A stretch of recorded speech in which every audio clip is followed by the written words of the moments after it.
Hi all மக்களே, welcome to T4TEQ weekly coding question number அப்படின்னு நினைப்பீங்களா? அதான் இல்லை. ஸோ இன்னைக்கு நம்ம என்ன பண்ண போறோம் அப்படின்னா, நிறைய பேர் வந்து கேட்டிருந்தாங்க, சார் இன்டர்வியூ வந்துட்டே இருக்கு சார், ஒரு நல்ல ரெஸ்யூமா வந்துட்டு ஃபார்மேட் சொல்லுங்க சார், இந்த ஃபார்மேட் தாங்க சார். நாங்கள் எந்த ஃபார்மேட்டும் தேவையில்லைங்க, நம்மளே பில் பண்ணலாம் ரெஸ்யூமை.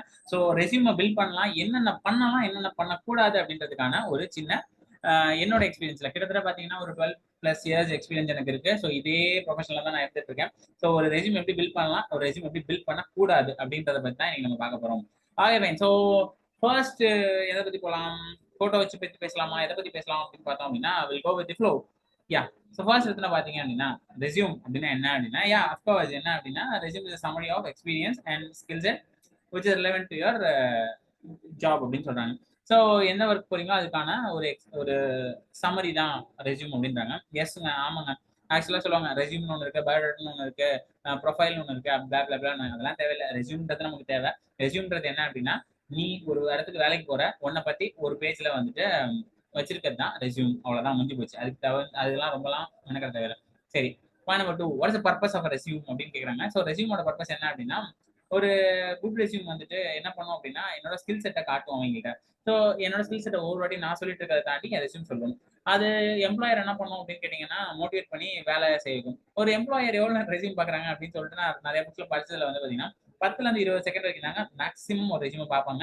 ரெஸ்யூம் பார்த்துட்டு உங்ககிட்ட இருந்து டெல் அபவுட் யுவர் செல்ஃப் அப்படின்னு சொல்லிட்டு உங்கள்கிட்ட கொஸ்டின் கேட்பாங்க. யா, அண்ட் அதனால சொல்லியிருக்காங்க பாருங்களேன், keep your resume to 1 page அப்படின்னு இருக்காங்க. அது ரொம்ப ரொம்ப ரொம்ப ரொம்ப ரொம்ப முக்கியமான விஷயம். உன்னோட கண்டென்ட்டை, உன்னோட குவாலிட்டியை, உன்னோட ரெஸ்யூமை ஒரு பேஜுக்கு மேல வைக்க முடியலன்னா இந்த ரெஸ்யூம் வேஸ்ட். இன்னைக்கு லெவல்ல வந்து 1 பேஜ் ரெஸ்யூம் மட்டும் தான் வைக்கணும். 2 பேஜ் ரெஸ்யூம்க்கு போகாதீங்க. 2 பேஜ் ரெஸ்யூம் போனீங்க அப்படின்னா அதுல நிறைய டிராபேக் இருக்கு. ஸோ 10 செகண்ட் தான் பார்க்கணும். அதுக்குள்ள ஒரு பேஜ்க்குள்ள இருந்து கொஸ்டின் பண்ணுங்க. அதுக்காக ஒரு பேஜ் எல்லாத்தையும் சமரைஸ் பண்ணாதீங்க. எது தேவையோ அதை மட்டும் ஒரு பேஜ்க்குள்ள வைங்க வித் plenty ஆஃப் ஸ்பேஸ். ஆகவே ஸோ ரெஸ்யூம் ப்ரிப்பேர் பண்ணலாமா அப்படின்னு கேட்கறதுக்கு முன்னாடி 2 விஷயத்தை பத்தி தெரிஞ்சுக்கணும். ஒன்னு உங்களை பத்தி தெரிஞ்சுக்கணும், இன்னொன்னு நீங்க எந்த கம்பெனிக்கு போறீங்களோ அதை பத்தி தெரிஞ்சுக்கணும். சார் ரெஸ்யூம் நான் அந்த முன்னாடியே பிரிண்ட் எடுத்து முன்னாடியே ரெடி பண்ணி வச்சு எல்லா கம்பெனிக்கும் கொடுக்குறது தானே சார்? நான் இல்லவே இல்லைங்க. எந்த ஜாபுக்கு போறீங்களோ அதுக்கு முன்னாடி நாள் உட்காந்து உங்களோட ஸ்கில் செட்டை அந்த கம்பெனிக்கு ஏற்ற மாதிரி மாத்துறது தான் ரெஸ்யூம். ஸோ அந்த ஜாபுக்கு ஏற்ற மாதிரி அப்ஜெக்டிவ் இருக்கணும், ஜாபுக்கு ஏற்ற மாதிரி எல்லாமே மாறணும். ஸோ அதுதான் பர்ஃபெக்டான ரெஸ்யூம். ஸோ அந்த வச்சிருந்தீங்கன்னா தான் ஃபர்ஸ்ட் லெவல் ஆஃப் கிளியரன்ஸ் நம்ம போக முடியும். சரி, உங்களை பத்தி என்ன தெரிஞ்சிருக்கணும் அப்படின்னு கேட்டா, சப்போஸ் என்ன கேட்டிருக்காங்க அப்படின்னா, how can I target my resume to the company I ஆம் அப்ளைங் ஃபார். சிம்பிள். நான் என்னோட ரெஸ்யூமை எப்படிலாம் ப்ரொஃபைல் பண்ணணும், ஒன்றும் இல்லைங்க. நான் ஐசிஇ படிச்சிருக்க ஸ்டூடெண்ட்னு வச்சுப்போம். நான் வந்து ஐடிக்கு அப்ளை பண்றேன்னு வச்சுப்போம். நான் வந்து இங்க வந்து என்னோட பேப்பரை வந்துட்டு எம்பர்டட் எனக்கு ரொம்ப பிடிக்கும், அது பிடிக்கும், இது பிடிக்கும்னு சொல்லிட்டு டிஎஸ்பியில் நான் வந்து 100 மார்க் ஆயிருக்கேன் அப்படின்னு எழுதினேன் அப்படின்னா நான் வந்து காலி ஆயிடுவேன். இதுவே நான் வந்து ஊஸ் படிச்சிருக்கேன், சி படிச்சிருக்கேன், ப்ரோக்ராமிங் தெரியும், டெஸ்டிங் தெரியும் அப்படின்னு சொன்னா நல்லா இருக்கும். ஸோ இதை தான் அங்கே சொல்றாங்க. ஸோ முக்கியமானது பார்த்தீங்கன்னா, உங்களோட ஸ்கில் செட்டு, உங்களோட எஜுகேஷன் செட்டு, உங்களோட கோல், உங்களோட எக்ஸ்பீரியன்ஸ் எல்லாமே அந்த கம்பெனிக்கு ஏற்ற மாதிரி உங்களுக்கு இருக்கான்றத ஃபர்ஸ்ட் பார்த்துட்டு அதுக்கப்புறமா ஆரம்பிக்கணும். யா, நெக்ஸ்ட் வந்து பொசிஷனை பத்தி தெரிஞ்சுக்கணும். ஸோ என்ன வேலைக்கு போறோம் அப்படின்றது. நிறைய பேருக்கு பார்த்தீங்கன்னா கேம்பஸ் இன்டர்வியூ நடக்கும். அந்த கேம்பஸ் இன்டர்வியூல என்ன டெசிக்னேஷனுக்கு வேலைக்கு எடுக்கிறாங்க அப்படின்னு தெரியாது. சார் நாளைக்கு வந்து ஐபிஎம் வருது சார். சரிப்பா, என்ன ரோலுக்கு எடுக்கிறாங்க? அதெல்லாம் தெரியல சார். சப்போர்ட் ரோலா இருக்கும்னு நினைக்கிறேன், டெஸ்டிங் ரோலா இருக்கும்னு நினைக்கிறேன், டெவலப்பர் ரோலா இருக்கும்னு நினைக்கிறேன். நினைக்கிறேன் இல்ல, உங்களோட பிளேஸ்மெண்ட் ஆஃபீஸர்கிட்ட கேளுங்க, என்ன ரோல்னு சொல்லுங்க அப்படின்னு சொன்னீங்கன்னா தான் அந்த ரோலுக்கு என்னென்ன தேவைன்றதை இன்டர்நெட்ல தேடி நம்ம அதை ப்ரிப்பேர் பண்ண முடியும். Point number 1. ரெண்டாவது விஷயம் பாத்தீங்க அப்படின்னா, அதுக்கேற்ற எக்ஸ்பீரியன்ஸை நம்ம கேதர் பண்ண முடியும், அதுக்கேற்ற நாலேஜை நம்ம அப்டேட் பண்ண முடியும். ஸோ இது எல்லாமே ஒரு ரெஸ்யூம் ப்ரிப்பேர் பண்றதுக்கு முன்னாடி தேவை. ரெஸ்யூம்ன்றது இன்டர்வியூக்கு முன்னாடினா நீங்க ப்ரிப்பேர் பண்ணி பிரிண்ட் அவுட் எடுக்கிறது தானே தவிர ஒரு ரெஸ்யூம் எடுத்து வச்சுட்டு அதை டெம்ப்ளேட்டை எல்லா வாட்டியும் யூஸ் பண்றது இல்லை. ஆகவே ஃபார்மேட் என்ன இருக்கணும் அப்படின்னு கேட்டீங்கன்னா, பேசிக்கான ஃபார்மேட் மட்டும் நான் கொடுத்துருக்கேன்.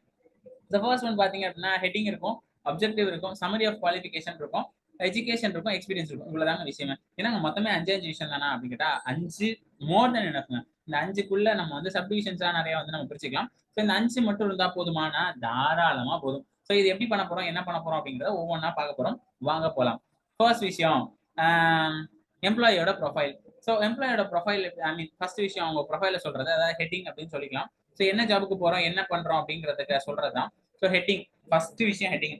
ஹெட்டிங் எங்க இருக்கணும், எப்படி இருக்கணும் அப்படின்னு பாத்தீங்கன்னா, பேஜோட டாப்ல சென்டர்ல இருக்கணும்னு சொல்லுவாங்க. சில பேர் பாத்தீங்கன்னா போட்டோஸ் யூஸ் பண்றீங்க அப்படின்னா டுவர்ட்ஸ் யுவர் லெஃப்ட் சைட்ல வச்சுக்கலாம் ஹெட்டிங்க, ரைட் சைட்ல ஹெட்டிங் கொண்டு போவாதீங்க. சரி, போட்டோ வைக்கணுமா வைக்க கூடாதா அப்படின்னு ஒரு கொஸ்டின் இருக்கு. போட்டோ வைக்கிறது அப்படின்றது உங்களோட பர்சனல் இன்ட்ரெஸ்ட் தான். போட்டோ வைக்கிறது நல்லதா அப்படின்னா கண்டிப்பா நல்லதுதான். என்னை பொறுத்த வரைக்கும் நான் வந்து சஜஸ்ட் பண்ணுவேன். சார் லெஃப்ட்ல வைக்கிறதா ரைட்ல வைக்கிறதான்னு கேட்டா, ஓ ரெஸ்யூமே ஸ்டாப்லர் போடுற மாதிரி இருந்துச்சு அப்படின்னா நீங்க எப்பவுமே என்ன பண்ணுங்க அப்படின்னா உங்களோட ரெஸ்யூமை டு தி டாப் ரைட்ல வைங்க. இதுவே அந்த ஸ்டாப்ல போடுற மாதிரி இல்லை அப்படின்னா உங்களோட டாப் லெஃப்ட்ல வைங்க. நான் டாப் லெஃப்ட்டை விட டாப் ரைட் தான் நான் ப்ரிஃபர் பண்ணுவேன். ஏன்னா எல்லாமே ரைட் ஹேண்டடா இருப்பாங்க. ஸோ லெஃப்ட் ஹேண்ட்ல வச்சுட்டு தான் ரைட் ஹேண்ட்ல திருப்புவாங்க. திருப்பும் போது உங்களோட மூஞ்சி தெரிஞ்சா நல்லா இருக்கும் அப்படின்றது என்னோட பர்சனல் கருத்து. அண்ட் நிறைய பேரும் அதுதான் சஜஸ்ட் பண்ணுவாங்கன்னு நினைக்கிறேன். யா நெக்ஸ்ட் வந்து பாத்தீங்கன்னா உங்க பேரு சமபோல்டா நடுவில் இருக்கணும். என்னென்னலாம் இருக்கலாம் அதுக்கப்புறம் அப்படின்னு கேட்டீங்கன்னா உங்க பேருக்கு கீழே உங்களுக்கான ஒரு டைட்டில் வச்சுக்கோங்க. Full stock developer, tester, programmer, என்ன உங்களோட வேலையோ அதுக்கு ரிலேட் வச்சுக்கோங்க. அதுக்கு கீழே என்ன பண்ணலாம், உங்களோட அட்ரஸ் கொடுக்கலாமா தாராளமா கொடுக்கலாம், உங்க ஃபோன் நம்பர் கொடுக்கலாமா தாராளமா கொடுக்கலாம், உங்களோட மெயில் ஐடி கொடுக்கலாமா தாராளமா கொடுக்கலாம். அண்ட் கடைசியில பாத்தீங்கன்னா ஒரு பேக்கெட் போட்டு ஒரு விஷயம் கொடுத்துருவேன். நான் எப்பவுமே சொல்றதுதான் ப்ரொஃபஷனல் மெயில் ஐடி கொடுங்க. hotty@gmail.com, qt@gmail.com, smart@yahoo.com அப்படின்ற மாதிரி இல்லாம ஜிமெயில் கொடுங்க. கண்டிப்பா ஜிமெயில் மட்டும் யூஸ் பண்ணுங்க. ஏன்னா அதுதான் ஈஸியா உங்களுக்கு வந்து எல்லா விஷயமும் கரெக்டா ஃபில்டர் பண்ணி வந்துடும். ஸோ ஜிமெயில் யூஸ் பண்ணுங்க. அதே மாதிரி உங்களோட மெயில் ஐடியில 12349299 அண்டர்ஸ்கோர் அந்த மாதிரி இல்லாம ஒரு லெஜிபிளான சூப்பரான உங்களோட பேர் ரிலேட்டடா வச்சுக்கிட்டீங்கன்னா நல்லது. தேடி பாருங்க, கண்டிப்பா உங்களுக்கும் கிடைக்கும். ஸோ ஹெட்டிங் முடிஞ்சு சார். ஹெட்டிங்கோட டெம்ப்ளேட் எப்படி இருக்கும், இப்படிதான் இருக்கும். இதுல என்ன இருக்கு அப்படின்னு பாத்தீங்கன்னா ஹெட்டிங் இருக்கு, அட்ரஸ் இருக்கு, ஃபோன் நம்பர் இருக்கு, அண்ட் மெயில் ஐடியும் இருக்கு. ஸோ இதுல பாத்தீங்க அப்படின்னா ஃபர்ஸ்ட் லைன் வந்து போல்ட் பண்ணிருக்காங்க, வேற எதுவுமே எக்ஸ்ட்ரா பண்ணல. ஸோ இதே மாதிரி கூட நம்ம வச்சுக்கலாம். அண்ட் அப்ரோப்ரியேட் மெயில் ஐடிக்கு ஒரு எக்ஸாம்பிள் கொடுத்துருக்காங்க, இந்த மாதிரி கொடுக்காதீங்க அப்படின்னு சொல்றாங்க. யா நெக்ஸ்ட் போறோம். நெக்ஸ்ட் என்ன சொல்றாங்க அப்படின்னா அப்ஜெக்டிவ் அப்படின்றாங்க. அப்ஜெக்டிவ்னா என்ன சார் அப்படின்னு கேட்டா நீங்க சப்ஜெக்ட் எவ்வளவு இருக்கணும் அப்படின்னா 1 to 2 லைன்ஸ் இருக்கணும்னு சொல்றாங்க. Okay fine. என்ன மாதிரி வேலைக்கு தெரியுங்களோ அது ரிலேட்டடா அப்ஜெக்டிவ் இருக்கணும்.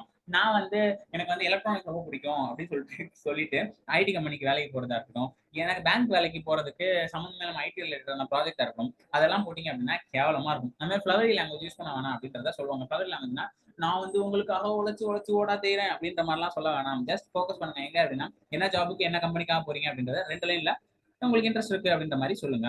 யா நெக்ஸ்ட் வந்து summary of education and experience அப்படின்னு சொல்லுவாங்க. இது என்ன சார் இருக்கும் அப்படின்னு கேட்டா இது ஆப்ஷனல் தாங்க. உங்களை பத்தி வந்து ஒரு புல்லட் பாயிண்ட்ஸா சொல்லலாம். ஒரு 3-4ல இருந்து 6 புல்லட் பாயிண்ட்ஸா சொல்லலாம். என்ன அப்படின்னா உங்களோட ப்ரீவியஸ் எக்ஸ்பீரியன்ஸை பத்தி இருக்கலாம், உங்களோட காலேஜ் எக்ஸ்பீரியன்ஸை பத்தி இருக்கலாம். இது என்ன வேணா பத்தி இருக்கலாம். ஸோ இட்ஸ் அபவுட் வேலைன்னு இல்லை, இதுன்னு இல்லை, ஒர்க்குன்னு இல்லை, வேலைன்னு இல்லை, காலேஜ்னு இல்லை, ஸ்கூல்னு இல்லை, என்ன வேணா இல்லை. என்னை பத்தி நான் சொல்றதுக்கு ஒரு 6 பாயிண்ட்ஸ் உங்களோட ஸ்கில் செட் ரிலேட்டடா இருக்கணும். அது உங்களோட ஸ்ட்ரென்த் வீக்னஸ் அந்த மாதிரி இல்லை. சரி எப்படி இருக்கலாம் அப்படின்னா இங்க பாருங்க கொடுத்துருக்காங்க. So summary of qualification for experience அப்படின்னு வச்சுக்கோங்க. அதில் நாங்கள் ஸ்பெல்லிங் மிஸ்டேக். அது கீழே வந்து நம்ம என்ன பண்ணலாம் அப்படின்னா நமக்கு என்னெல்லாம் நாலேஜ் இருக்கு, என்னெல்லாம் தெரியும் அப்படின்றத இங்க நம்ம ப்ரொஜெக்ட் பண்ணலாம். ஸோ ரெண்டாவது பாத்தீங்க அப்படின்னா வந்து எஜுகேஷன் குவாலிஃபிகேஷன் அடுத்த டாபிக். ஃபார் எக்ஸாம்பிள் மேல வந்து நம்ம என்ன பண்ணிட்டோம் அப்படின்னா ஃபர்ஸ்ட் டைட்டில் ஹெட்டிங் எழுதிட்டோம். நெக்ஸ்ட் பாத்தீங்க அப்படின்னா நம்மளோட அப்ஜெக்டிவ் எழுதிட்டோம். அடுத்தது பாத்தீங்க அப்படின்னா நம்மளோட எஜுகேஷன் சம்மரி எழுதிட்டோம். அதுக்கப்புறம் பாத்தீங்க அப்படின்னா வந்துட்டு நம்மளோட எஜுகேஷன் பத்தி எழுதுறோம். எஜுகேஷனை பத்தி பொறுத்த நம்ம என்ன பண்ணணும் அப்படின்னு கேட்டீங்கன்னா எப்படி எழுதணும் அப்படின்னு கேட்டீங்கன்னா நான் எப்பவுமே சொல்றதுதான், நீங்க உங்களோட ஹையர் எஜுகேஷன்ல லோயர் எஜுகேஷன் போடுங்க. ஸோ டாப் டு பாட்டம்க்கு கொண்டு வாங்க. ஹையர் எஜுகேஷன் ஃபர்ஸ்ட், அதுக்கப்புறம் எழுதுங்க. ஸோ எப்பவுமே வந்து 12th 10th எழுதாம எஸ்எஸ்எல்சி ஹெச்எஸ்சின்னு எழுதுங்க. நீங்க வந்து 3 டிகிரி படிச்சிருந்தீங்க அப்படின்னா டாப் 3 எழுதுங்க. நீங்க வந்து 2 டிகிரி படிச்சிருந்தீங்க அப்படின்னா டாப் 2 மட்டும் எழுதுனா போதும். சப்போஸ் நீங்க வந்து ஒரே ஒரு டிகிரி படிச்சிருந்தீங்கன்னா டாப் 3 எழுதுங்க. என்னென்ன எழுதலாம் அப்படின்னு கேட்டீங்க அப்படின்னா ஸ்டார்டிங் ஃப்ரம் நம்மளோட காலேஜ், அதுக்கப்புறம் 12th அப்புறம் 10th அப்படின்றத எழுதிக்கலாம். ஸோ வேற என்ன இருக்கலாம் சார் அப்படின்னு கேட்டீங்கன்னா கண்டிப்பா அது வந்துட்டு உங்களோட சிஜிபிஏ பத்தி எழுதி இருக்கணும். சிஜிபிஏ கொடுத்தா தான் நல்லா இருக்கும். உங்களோட பர்சன்டேஜ் போடாதீங்க தயவு செஞ்சு. ஸோ மேபி 12th 10th உங்களுக்கு சிஜிபிஏ இல்லைன்னா அங்க பர்சன்டேஜ் கொடுங்க, பட் காலேஜ்ல பர்சன்டேஜ் போடாதீங்க.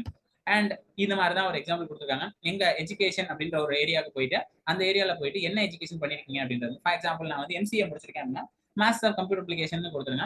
எந்த யூனிவர்சிட்டியில முடிச்சிருக்கீங்கன்னு போறது ரொம்ப நல்லது. அது எங்க இருக்கு, எந்த வருஷம் நான் முடிச்சேன் அப்படிதான் குவாலிஃபைடான வருஷம். ஸோ இந்த வருஷம் இல்ல குவாலிஃபைடான வருஷம் அதை போட்டுருங்க. அதுக்கு கீழே வந்துட்டு என்ன உங்களோட மேஜர், அது ரிலேட்டடா உங்களோட சிஜிபி என்ன அப்படின்றத போட்டுருவீங்க. இதே மாதிரி வரிசையா 3 லைன் எழுதிவீங்க. ஸோ அது உங்களுக்கு ஹெல்ப் பண்ணும். ஸோ நெக்ஸ்ட் வந்து எக்ஸ்பீரியன்ஸ். நான் இது வரைக்கும் எங்கேயாவது ஒரு இடத்துல வந்துட்டு இன்டர்ன்ஷிப் இருந்திருக்கேன், இம்ப்ளான் ட்ரைனிங் பண்ணியிருக்கேன், அப்படி இப்படின்னு ஏதாவது இருந்துச்சு அப்படின்னா நம்ம என்ன பண்ணலாம் அப்படின்னா அதெல்லாம் ஆட் பண்ணிக்கலாம். ஸோ பெய்ட் அன்பெய்ட் எம்ப்ளாயா இருந்திருக்கீங்க, ஒரு இன்டர்ன்ஷிப் நடத்துறீங்க, ஸ்டூடெண்ட்ஸ் ஆர்கனைசேஷன் வச்சிருக்கீங்க, வாலண்டியர் பண்ணிருக்கீங்க, கம்யூனிட்டி சர்வீஸ் பண்ணிருக்கீங்க, சிம்போசியம் நடத்திருக்கீங்க, எந்தெந்த காம்படிஷன்ல கலந்துருக்கீங்க, இது எல்லாமே பாத்தீங்க அப்படின்னா உங்களுக்கு இந்த ஏரியால தான் வரும். நெக்ஸ்ட் பாத்தீங்கன்னா எம்பசைஸ் ஆர் மினிமைஸ் அப்படின்னு சொல்லுவாங்க. ஸோ எந்தெந்த விஷயத்தை எம்பசைஸ் பெருசு பண்ணணுமோ பெருசு பண்ணுங்க, எந்த விஷயம் தேவையில்லையோ அதெல்லாம் சின்னது பண்ணுங்க. ஸோ பெருசு பண்ற விஷயம் ரொம்ப முக்கியமா இருக்கும், சின்னது பண்ற விஷயம் ரொம்ப தேவையில்லாததா இருக்கும். ஸோ அந்த மாதிரி பிளான் பண்ணிக்கோங்க. உங்க வெக்காபுலரி உங்க கீவேர்ட்ஸ் எல்லாம் பார்த்து யூஸ் பண்ணுங்க, அதுதான் செம்மையா இருக்கும்னு சொல்லுவாங்க.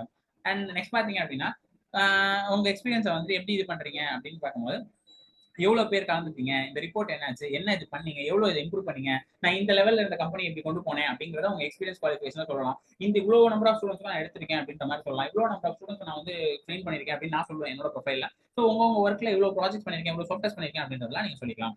நெக்ஸ்ட் வந்து பாத்தீங்கன்னா எக்ஸ்பேண்ட் யுவர் ஸ்கில் செட் அப்படின்றது பாத்தீங்க அப்படின்னா உங்களோட ஸ்கில்ஸ் என்னென்ன இருக்குன்னு அதுக்கப்புறம் எழுத வேண்டியதாங்க. எனக்கு வந்து சி தெரியும், ஜாவா தெரியும், பைத்தன் தெரியும், அந்த ஸ்கில் செட்டா இருக்கலாம். எனக்கு ப்ரோக்ராமிங்ல செமையா இருக்கும் அப்படின்றத இருக்கலாம். என்னோட ஏரியா ஆஃப் இன்ட்ரெஸ்டா இருக்கலாம். எல்லாமே பாத்தீங்கன்னா இந்த ஏரியா உங்களோட இன்டர்பர்சனல் ஸ்கில்லா இருக்கலாம், உங்களோட ஹாபிஸா இருக்கலாம், எல்லாமே இந்த ஏரியால தான் வரும். அண்ட் ஃபார்மேட்ஸ், ஜென்ரல் ஃபார்மேட்ஸ் கொடுத்துருக்காங்க. ஸோ ஜென்ரல் ஃபார்மேட்ஸ் எனக்கு பத்தி அவ்வளோ இதெல்லாம் இல்லை. ஜென்ரலா இந்த மாதிரி எக்ஸ்பீரியன்ஸை கொடுப்பாங்க. எக்ஸ்பீரியன்ஸ் சில பேருக்கு இருக்காது, எல்லாமே ஃப்ரெஷரா இருப்பீங்கன்றதுக்காக இதை நான் வந்து ரொம்பலாம் போல டுவர்ட்ஸ் அடுத்து போறேன். அதுக்கப்புறம் பார்த்தீங்கன்னா ஹானர்ஸ் ஆக்டிவிட்டி ஸ்கில்ஸ். ஸோ நீங்க எங்கேயாவது ஒரு இடத்துல வந்துட்டு ஒரு கோர்ஸ் பண்ணிருக்கீங்க அப்படின்னா அந்த கோர்ஸை நீங்க ஆட் பண்ணலாம். ஆக்டிவிட்டிஸ்ல பாத்தீங்கன்னா ஏதாவது ஒரு ஸ்போர்ட்ஸ்ல கலந்தீங்கன்னா அதுல ரிலேட்டட் எல்லாம். ஸ்கில் செட்னா ஸ்கில் உங்களுக்கு என்னென்ன ஸ்கில்லாம் இருக்குன்றத எழுதிக்கலாம். ஸோ இதெல்லாம் மேண்டேட்டரி. இதில் தாண்டி என்னென்ன எழுதலாம் அப்படின்னு கேட்டீங்கன்னா உங்களோட ஸ்ட்ரென்த் அண்ட் வீக்னஸ் எழுதலாம். அண்ட் ரெஃபரன்சஸ் எழுதணுமா அப்படின்னு கேட்டா சத்தியமா எழுத தேவையில்லை. Don't use references. ரெஃபரன்ஸை யாருமே கேட்க போறதில்ல. கம்பெனில சப்போஸ் ரெஃபரன்ஸ் கேட்டானா மட்டும் இந்த ரெஃபரன்ஸை யூஸ் பண்ணுங்க. அண்ட் இந்த பிபிடியில என்ன ஃபார்மேட்ல என்னென்ன சைஸ்ல இருக்கணும் அப்படின்றத நான் உங்களுக்கு கொடுத்துருக்கேன். இதை பிபிடியை நான் என்ன பண்றேன் அப்படின்னா நம்ம யூடியூப் சேனல்ல வந்து கீழே லிங்க்ல கொடுத்துருக்கேன். லைக் பண்ணி ஷேர் பண்ணி சப்ஸ்கிரைப் பண்ணிக்கோ. இது ஒரு ஒரு டெம்பரரியான ஒரு ரெசியூமோட ஃபார்மேட். நீங்க இது ரிலேட்டடா வேற என்னென்ன போடுங்க. ஆனா ஸ்பேசிங் இருக்கணும், லைன் ஸ்பேஸ் இருக்கணும், கரெக்டா இருக்கணும், ஃபாண்ட் ஒரே மாதிரி இருக்கணும், ஒரே மாதிரி சம்மந்தம் இல்லாத ஃபாண்ட் கொடுக்காதீங்க. And thank you. இது ஹெல்ப்பா இருக்கும்னு நினைக்கிறேன் உங்களுக்கு. ஸோ இதை மாதிரி இன்னும் நிறைய இதை நம்ம வர வாரங்களை பார்க்கலாம். தேங்க்யூ மக்களே.